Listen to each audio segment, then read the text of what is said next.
जब गए वन को पिता की वेदनाओं पर न रोए।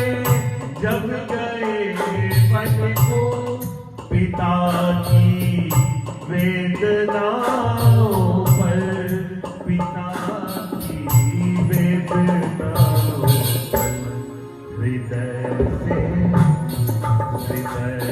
लगा के जटायु को, हृदय से लगा के जटायु को प्रभु आंसू बहाते हैं। ना जाने कौन से गुण पर नया निज रीत गाते हैं।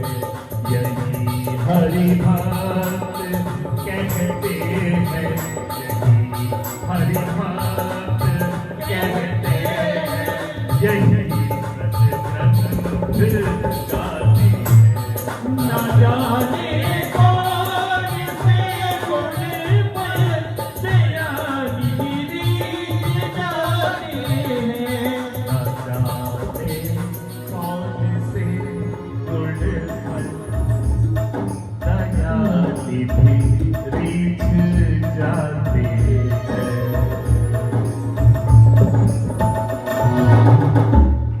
जय श्री राधे, जय श्री राधे, जय श्री राधे, जय श्री राधे। मेरे प्रभु पता नहीं कौन से हमारे गुण पर वो रीझ जाए। आप किस भाव से यहाँ बैठे हैं, पता नहीं इसका भाव इतना प्रबल हो कि प्रभु को आने पर मजबूर कर दे। इतना प्रबल भाव बनाओ, इतने डूब जाओ। ये मत देखो कि कौन आ रहा है, कौन जा रहा है, पड़ोस में कौन बैठा है, कौन से रंग का सूट पहना है। ये छोड़ दो। ये संसारिक बातें कुछ समय के लिए बाहर छोड़ आया करो, गेट से बाहर जहाँ चप्पल उतारते हो ना, ये सारे मन के जो होते बातें बाहर छोड़ आया करो। तो देखना आपका भाव ऐसा बनेगा ना, तो आपको लगेगा चारों तरफ बस वो ही वो है और है ही। ऐसी डुबकी लगाओ, इतना प्रेम प्रकट करो कि प्रभु किसी के दोष की तरफ नहीं देखते, सिर्फ गुण को ले लेते हैं। सिर्फ गुण को हम लोग क्या करते हैं, हम लोगों के दोषों को देखते हैं, कमियों को देखते हैं। प्रभु नहीं देखते, वो तो गुण देखते हैं बस कि गुण कितने हैं। और हमें भी यही शिक्षा देते हैं कि गुण देखो, अवगुण ना देखो। गुण देख के वो ले लो, अवगुण भी देखोगे तो वो आपके अंदर प्रवेश कर जाएगी। आपकी इच्छा है कि आपने अपने अंदर अवगुण बढ़ाने हैं या गुण बढ़ाने हैं, पुण्य बढ़ाने या पाप बढ़ाने हैं। किसी के पापों को देखोगे तो सारे प्रवेश कर जाएंगे आपके अंदर और बढ़ जाएंगे, इतना भयानक रूप ले लेंगे और वही कष्ट का कारण बन जाएंगे आपके लिए। पुण्य देखो और पुण्य बढ़ेंगे तो वो पुण्य इतने प्रबल हो जाएंगे, आपके भाव को प्रबल कर देंगे और वो कहेगा देखो। जब भाव प्रबल होता है तो वो तो रह ही नहीं पाते। और जैसे सुखदेव जी ने सुना, अब तो गुफा से बाहर दौड़े दौड़े आए, भैया दो चार और सुना दो, बड़े आनंद आ रहे हैं, दो चार और सुना दो। वो शिष्य कहते देखो महाराज, हमें तो गुरु जी ने 2 ही सिखाए थे, उनके पास तो 18,000 श्लोक है। अगर आपको सुनना है तो चलिए, भाग चले, चले नहीं दौड़े। चुंबक की तरह उनका चित्त चिपक गया। चुंबक जैसे लोहे को खींचती है ना, थोड़ी गंदगी भी लगी है तो उसे भी खींच लेती है। प्रभु के रूप को, उनके गुण को देखकर ऐसा चिपका कि भागे आए, दंडवत प्रणाम किया। अब ये व्यास जी सोचते हैं कैसे, देखो पैदा होते भाग गया था और प्रभु के गुणवान का चमत्कार देखो, प्रभु की महिमा का चमत्कार देखो। जो जन्म लेते भाग गया था, उनके गुणवान उसको खींच कर ले आए। इतने प्रसन्न हुए वेद व्यास जी। अपने पुत्र जो उनको पैदा होते चला गया, अब पिता अपने पुत्र को देखेगा तो कितना आनंदित होगा।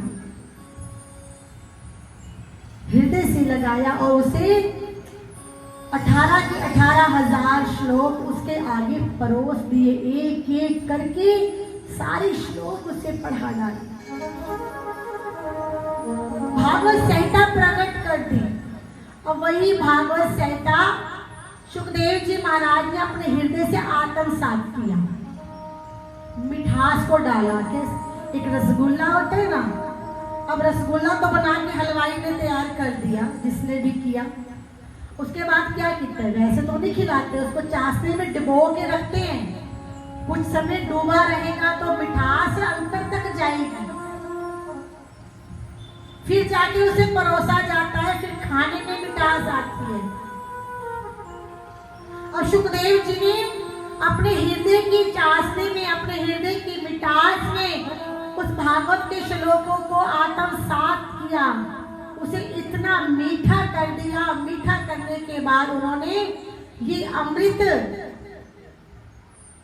आगे आगे लोगों के आगे परोस दिया। परीक्षित के आगे सुखदेव जी ने इस अमृत को परोस दिया। शौनक महाराज कहने लगे, सूत जी महाराज, सुखदेव परमहंस तो गोदोहन से ज्यादा कहीं दिखते नहीं, तो उन्होंने परीक्षित को 7 दिन बैठकर कैसे कथा सुनाई। और ये तो परमहंसों का गाया हुआ गीत है। वेद व्यास जी परमहंस है, सुखदेव जी परमहंस है, उन्होंने परमहंसों को आगे परोसा। और सुखदेव जी महाराज ने परीक्षित को क्यों परोसा, किसी परमहंस को क्यों नहीं परोसा? तो सूत जी महाराज कहते हैं, परीक्षित कोई साधारण नहीं है, साधारण मनुष्य मत समझो परीक्षित को। परीक्षित का चरित्र सुनाया कि परीक्षित कौन है। बोलो जय श्री राधे, जय श्री राधे, जय श्री राधे, जय श्री राधे, जय श्री राधे। अब महाभारत के अंतिम चरण की ओर चलते हैं, क्योंकि परीक्षित जी का जन्म देखना है, सुनना है हमें। जब महाभारत युद्ध हो चुका है, अंतिम चरण है। अब महाभारत के युद्ध में कौन जीता? पांडव, और कौरव हार गए। और पांडव की तरफ कौन थे? साक्षात द्वारकाधीश थे। भगवान ये नहीं देखते कि ये पांडव है या कौरव है, वो धर्म के साथ खड़े हुए, सत्य के साथ खड़े हुए। जहां सत्य था, जहां धर्म था, वहां हमारे प्रभु खड़े हो गए। चाहे वो पांडव हो चाहे कौरव हो, इससे लेना देना नहीं उन्हें। वो सत्य के साथ खड़े और सत्य की जीत हुई, धर्म की जीत हुई। और हम सबको यही समझा कर गए कि हम सत्य के साथ हैं और आप भी सत्य के साथ चलें। जब अंतिम चरण में भीमसेन और दुर्योधन का गधा युद्ध हुआ और भीम ने दुर्योधन की जंघा को तोड़ दिया, वो हार गए और सब पांडव अपने शिविर की ओर जाने लगे। तो प्रभु कहते हैं, आज आपने महाभारत का इतना बड़ा युद्ध जीता है, तो चलो आज शिविर में नहीं जाते, कहीं दूर जाकर इस विजय को मनाते हैं। इतना बड़ा धर्म युद्ध जीता है, क्योंकि प्रभु तो जानने वाले हैं, उन्हें सब पता है क्या होने वाला है। जिसके साथ वो है उन्हें कौन मार सकता है। पांडवों को लेकर चले गए उधर। दुर्योधन मरने की शैया पर है, कब श्वास निकल जाए। कुरुक्षेत्र की भूमि में वहां द्रोणाचार्य जी का सपुत्र अश्वत्थामा, जो महाभारत के युद्ध में नहीं आया, जब वो दुर्योधन का मित्र था, दुर्योधन के पास गया, उसे कहता है, तुझे देखकर मुझे बहुत दुख हो रहा है। अगर तूने मुझे सेनापति बनाया होता तो आज ये दिन ना देखना पड़ता। बता तेरी अंतिम इच्छा क्या है, हम तेरी अंतिम इच्छा को पूर्ण करते हैं। दुर्योधन कहता है बस एक ही मन में है इच्छा, एक ही बात मन में है कि हम 100 भाई थे, 100 के 100 मर गए। पांडव 5 भाई थे, 5 के 5 जीवित हैं। अगर एक भी मर जाता तो मैं शांति से मर जाता। देखो अंतिम चरण में कब उसकी सांस निकल जाए, फिर भी उसके अंदर से ईर्ष्या भाव, मत्सर, 2 तरह के मत्सर होते हैं, बाहर का मच्छर होता है, अंदर के मत्सर होते हैं। बाहर का मच्छर तो ऑल आउट से भगा देते हैं, जो अंदर ईर्ष्या द्वेष मान बढ़ाई किसी को देख नहीं सकते, हम किसी की प्रशंसा को नहीं देख सकते। मरने की शैया पर है फिर भी मन में द्वेष है, वो जानता है अंतमति सो गति। अश्वत्थामा कहता है चलो कोई बात नहीं, तो एक ही बात करता है मैं 5 के सिर लेके आता हूं। अब अश्वत्थामा चल पड़ा जहां 5 पांडव सोते थे, उनके भवन की तरफ चल गया जहां तंबू लगाए हुए थे उन्होंने। अब वहां 5 पुत्रों की जगह अब 5 पांडव को तो प्रभु ले गए विजयश्री मनाने के लिए। और जैसे देखा द्रौपदी ने अपने पुत्रों को वही पिता की शैया पर सुला दिया, और 5 पुत्र ऐसे लगते थे जैसे 5 पांडव, सबकी अपने अपने पिता से सूरत मिलती थी। और सब सो गए। अब रात का अंधेरा, अश्वत्थामा आया, उनके भवन में प्रवेश किया, 5 के 5 सिर उसने काट दिए।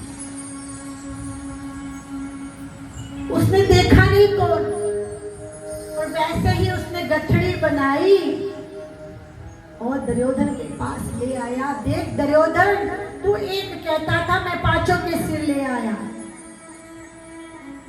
अब दुर्योधन को भी एक वर था, वरदान था, कहीं मैंने पढ़ा है, उसकी मृत्यु ऐसे होगी जब वो एक बार तो बहुत प्रसन्न होगा, अति प्रसन्न, उसी वक्त वो बहुत इतना दुखी होगा, तब उसकी मृत्यु होगी।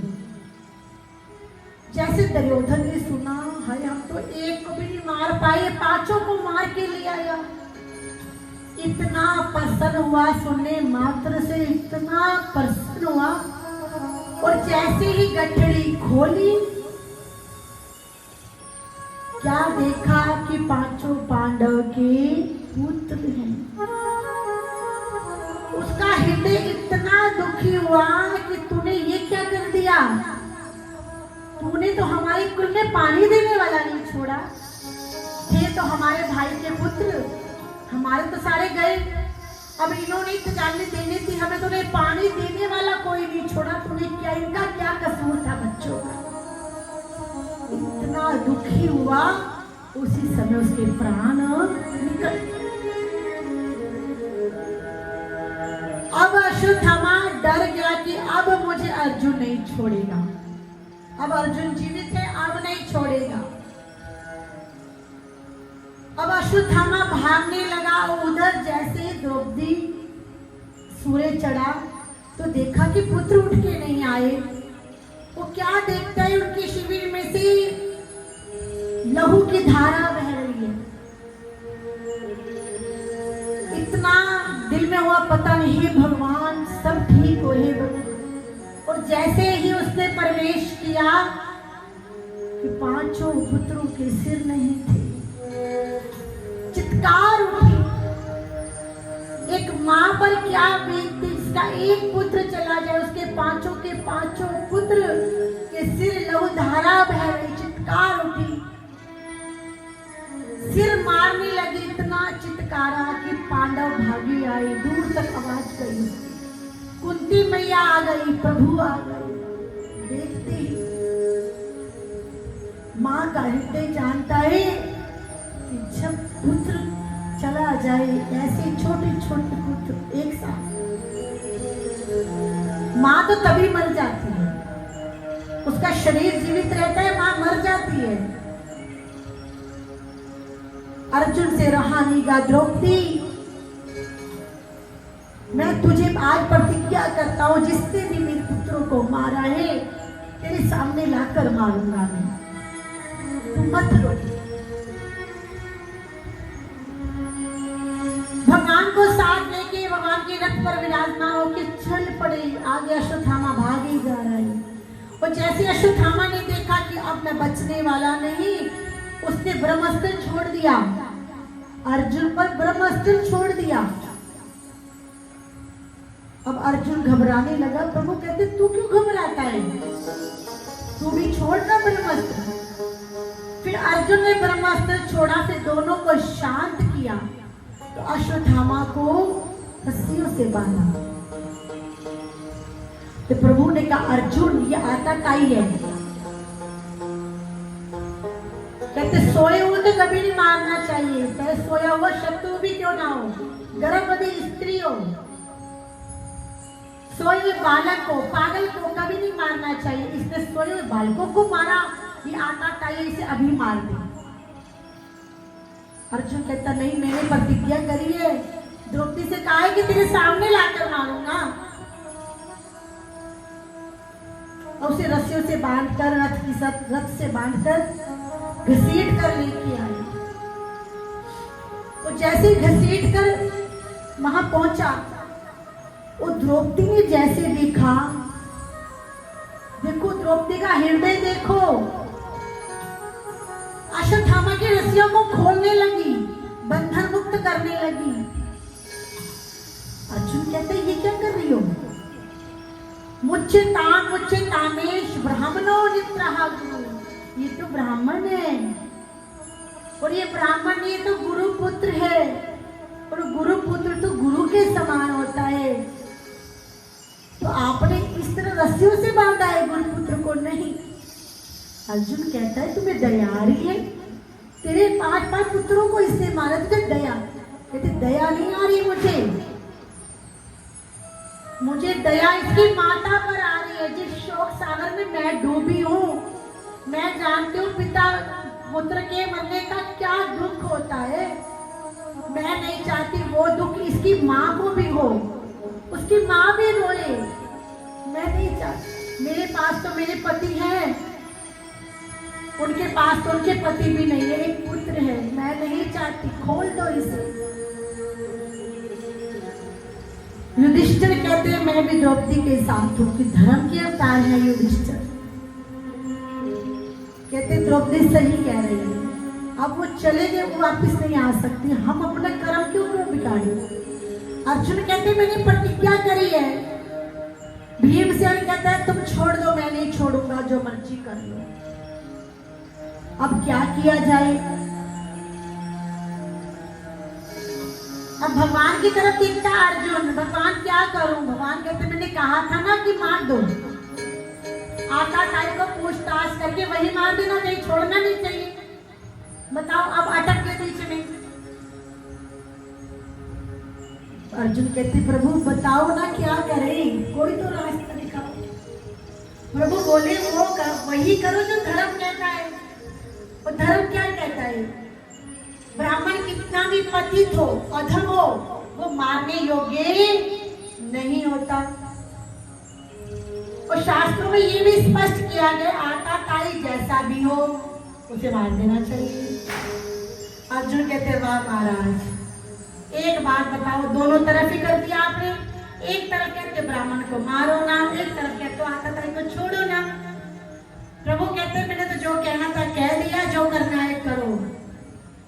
अब अर्जुन ने गीता ज्ञान ले रखा है, प्रभु ने गीता का ज्ञान दिया है अर्जुन को।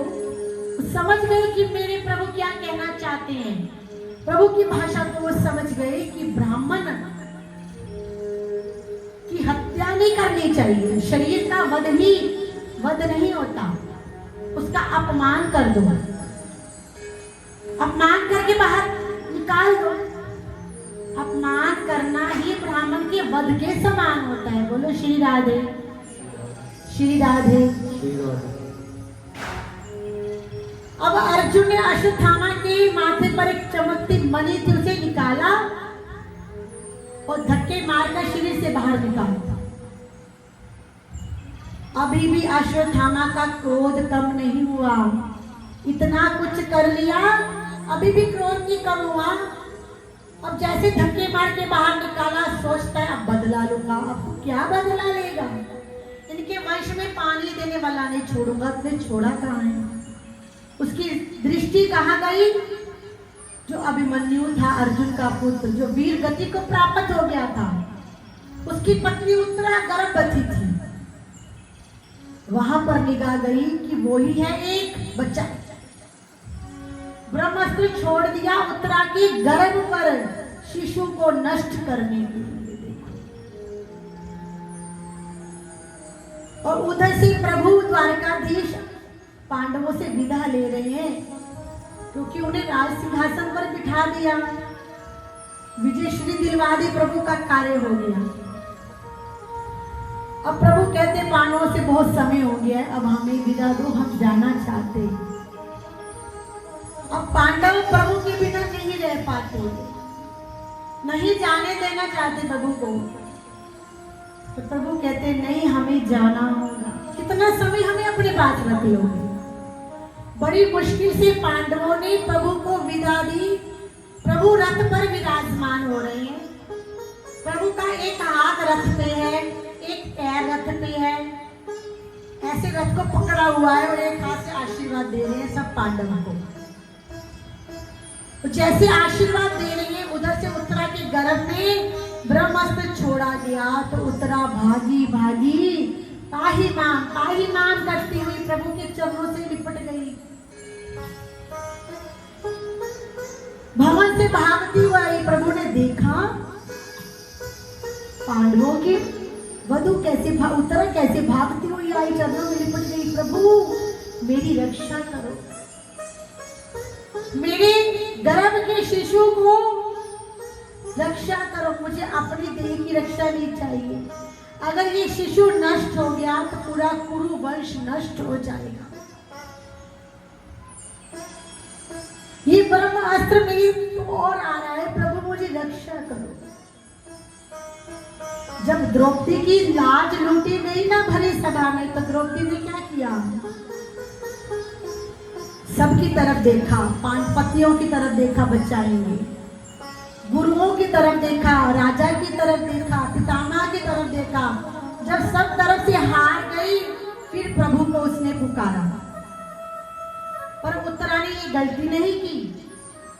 उत्तरा ने किसी की तरफ नहीं देखा। सब खड़े हैं, पूरा पांडव परिवार खड़ा है, कुंती मैया खड़ी है, सब खड़े हैं। उसने किसी की तरफ नहीं देखा, किसी का आश्रय नहीं लिया। उसने सिर्फ प्रभु को पुकारा, प्रभु के चरणों को पकड़ लिया। ये तेज पुंज मेरी तरफ आ रहा है, प्रभु मेरे शिशु को बचाओ। उसी वक्त प्रभु ने अंगूठी के समान अपने शरीर को किया और उत्तरा के गर्भ में प्रविष्ट हो गई।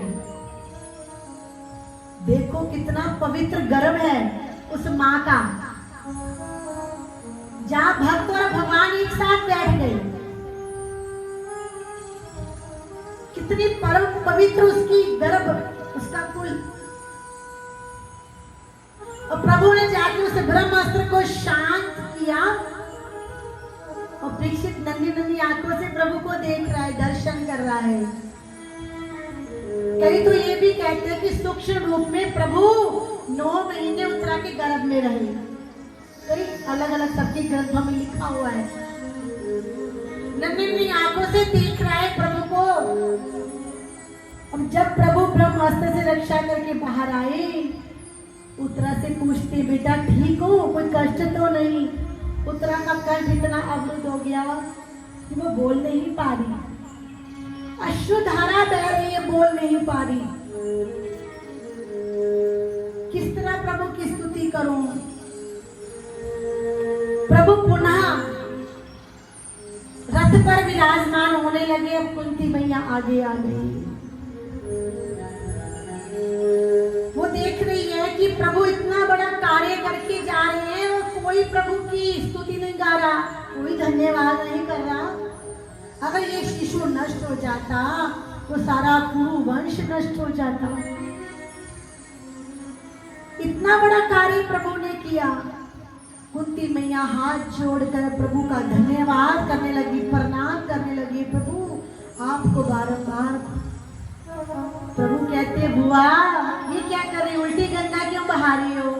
मैं आपका भतीजा, आप मेरी बुआ।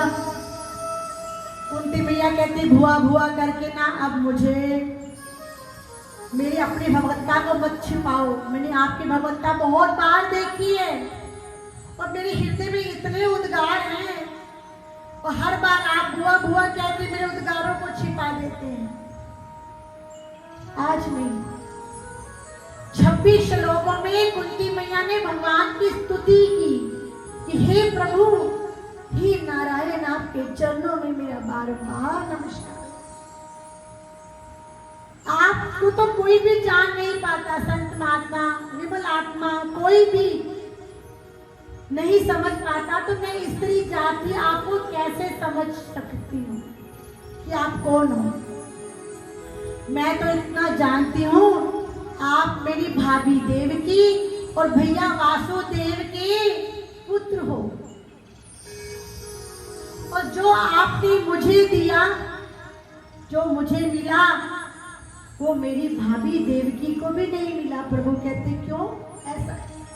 वो कहते मेरी भाभी का भैया का विवाह हुआ, विवाह होते ही क्या हुआ, कंस ने कैद खाने में डाल दिया, उसके सभी पुत्रों को उसके सामने मार दिया। आप देखते रहे, कुछ किया आपने नहीं किया। और मैं विधवा स्त्री 5-5 पुत्र को लिए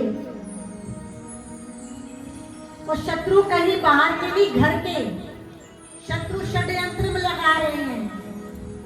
पता नहीं लग रहा कौन शत्रु है कौन मित्र है।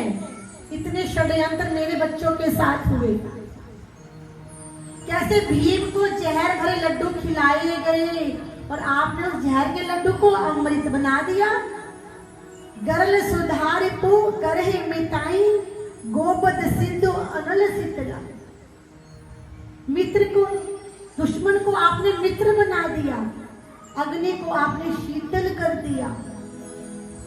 यदा कदा हमारे जीवन में इतने कष्ट आए, इतने संकट आए, महाभारत के युद्ध में जो भीष्म पितामह को इच्छा मृत्यु का वरदान है, मैं सोच भी नहीं सकती कि मेरे पुत्र को उनसे कोई बचा पाएगा, गुरु से कोई बचा पाएगा, द्रोणाचार्य से। आपने किस तरह मेरे पुत्रों की रक्षा की। भगवान कहते हैं बुआ मैंने कोई अस्त्र नहीं उठाया, कोई शस्त्र नहीं उठाया, ये तो आपकी भावना है, ये तो आपकी भावनाएं, मैंने कुछ नहीं किया। पर कुंती मैया कह रही है एहसान का